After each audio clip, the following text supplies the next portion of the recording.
And this comes off as pure desperation. I'm gonna be honest. Y'all looking real thirsty, real desperate. I know the ratings is bad, but damn. Hold up. Damn, it's that bad. It's that bad over there. Man, they done went and found Angel Reese hiding under a rock somewhere. Actually, shout out to Angel Reese. She doing movies and stuff. She doing her thing. I ain't knocking you, Angel. Do your thing, girl.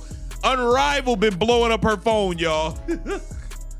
Unrivaled is calling Angel Reese saying, hey, we need your help. Ladies and gentlemen, we are witnessing a level of corporate panic and sheer desperation that is almost uncomfortable to watch. We have talked for weeks about the rapidly declining ratings of the Unrivaled 3-on-3 basketball league. We have seen the numbers fall off a cliff. We have seen the games completely drop out of the top cable rankings, and we have discussed the catastrophic reality that TNT possesses an opt-out clause in their broadcasting contract. But today, the panic has reached a fever pitch, and the executives behind Unrivaled have essentially admitted defeat.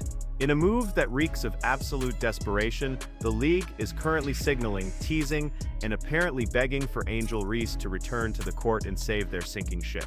This is the same Angel Reese who opted not to play this season, reportedly because the league under-delivered on its promises to her. But now that the ratings are in the dirt, now that the novelty has worn off and the fans have tuned out, Unrivaled has swallowed its pride and is desperately trying to pull the Sky Barbie out of her off-season Hollywood tour to inject some much-needed life support into their dying product. A bat signal? Trying to call somebody in from the bullpen? Can anybody show up and please just give us an extra 10,000 people watching, 12,000 people watching, 15,000? Let's break down exactly how embarrassing this is for the founders of Unrivaled. This league was marketed as the ultimate player empowerment project. It was supposed to be a showcase of pure basketball talent that didn't need the traditional WNBA machine or external drama to draw an audience. They threw millions of dollars of investor money at the biggest names they could find. But the market has spoken, and the market said, we don't care. Without Caitlin Clark, and without the polarizing, headline-generating presence of Angel Reese, the casual sports fan simply will not tune in to watch half-court 3-on-3 basketball in a Miami warehouse. The host of the Source video hits the nail on the head. It is pure desperation. They are essentially admitting that their current roster of highly paid all-stars is not capable of carrying a television broadcast. They need the drama. They need the fan base that Angel Reese brings. They need her so badly that, according to the breakdown of the recent Rose BC roster trade, they have specifically left a forward spot open, and their social media accounts are actively baiting the fans with Guess Who posts, trying to drum up engagement by dangling Reese's name like a carrot. Angel Reese thing, because they are desperate for ratings over there. Let's be clear here. TNT has an out after next season. Unrivaled needs ratings. I wouldn't be surprised if they get Drewski to play in a game. Kevin Hart played. This guy should not know how to play basketball. But you have to ask yourself, why would Angel Reese agree to this? She is currently living her best life, doing movies, attending fashion shows, and building her personal brand outside of basketball. Why would she step away from that to go sweat in a gym for a league that couldn't keep its promises to her in the first place? If she does come back, it proves two things. First, it proves that Unrivaled backed up the Brinks truck and offered her an absurd amount of panic money just to show her face. And second, it proves that the league's entire business model is flawed if its survival depends on begging a single player to return mid-season to salvage their TNT contract. The TNT opt-out clause is the Grim Reaper hovering over this entire operation. If the numbers don't improve, David Zaslav and the executives at Warner Bros. Discovery are going to cut their losses and pull the plug. Unrivaled knows this. That is why they are scrambling. They aren't trying to build a sustainable league anymore. They are just trying to survive the next ratings cycle. And while Unrivaled is burning through investor cash trying to buy relevance, the actual WNBA is currently locked in a civil war that threatens to destroy the 2026 season. We have to talk about the audio clip from the podcast included in the video, because it exposes the ugly, unspoken truth about the WNBPA's threat to strike. We have heard the union leadership, players like Nneka Ogwumike and Breonna Stewart, talk a big game about solidarity and fighting for their worth. But the mask just slipped. In the clip, veteran player Azura Stevens talks openly about being ready for a strike. She says she will enjoy her summer and that financially, she is prepared for a work stoppage. She says it casually, like a strike is just an extended vacation. But in the exact same breath, the reporters highlight the reality of Sug Sutton, a player taken last in her draft class. For players like her, a strike isn't a summer vacation, it's a financial catastrophe.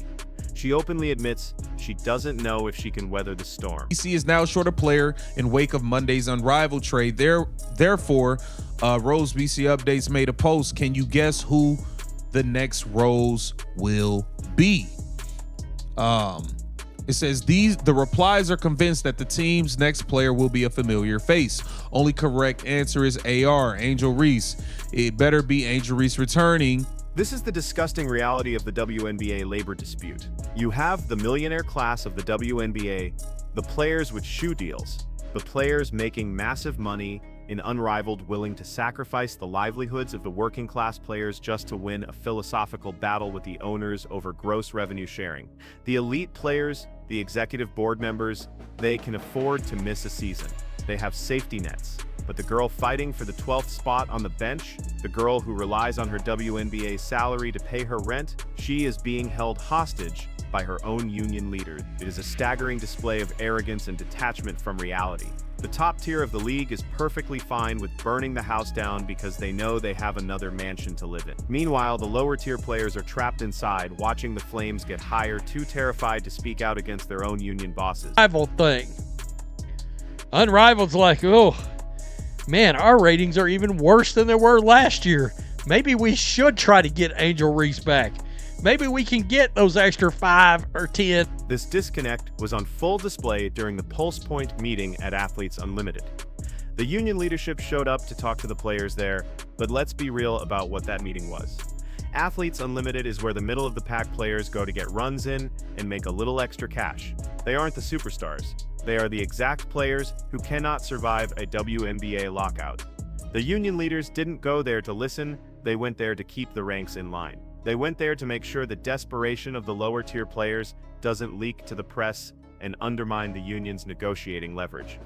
They are trying to present a united front, but the front is cracking. Players are starting to speak up. Players are starting to realize that losing an entire season of pay, losing the massive momentum generated by Caitlin Clark's rookie year, is corporate suicide. When you zoom out and look at the entire landscape of women's basketball right now, it looks like a Shakespearean tragedy fueled by ego. On one side, you have Unrivaled, a league built on arrogance that is now reduced to begging for ratings on social media because they realize too late that they don't have the star power to survive. On the other side, you have the WNBA, a league that finally struck gold, only to have its veteran players threaten to blow up the mine because they want a bigger share of the nuggets. Both leagues are being run by players who think they are smarter than the market, smarter than the networks, and smarter than the fans. But the market is undefeated. The fans are turning off Unrivaled, and the owners are calling the WNBPA's bluff. If Unrivaled actually manages to throw enough money at Angel Reese to get her to play, it might give them a one-week ratings bump. But it won't fix the fundamental problem. The product on the floor is a gimmick. And if the WNBA players actually go through with this strike, they will find out very quickly how little leverage they actually have when the casual fans simply move on to the NBA playoffs and forget they exist. The entitlement we are seeing across the board is staggering. We are watching athletes who were just handed the greatest platform in the history of their sport actively try to dismantle it because of greed and petty rivalries. The 2026 season was supposed to be a coronation. Instead, it is turning into a cautionary tale. Unrivaled is embarrassed, the WNBPA is fractured, and the fans are the only ones left paying the price.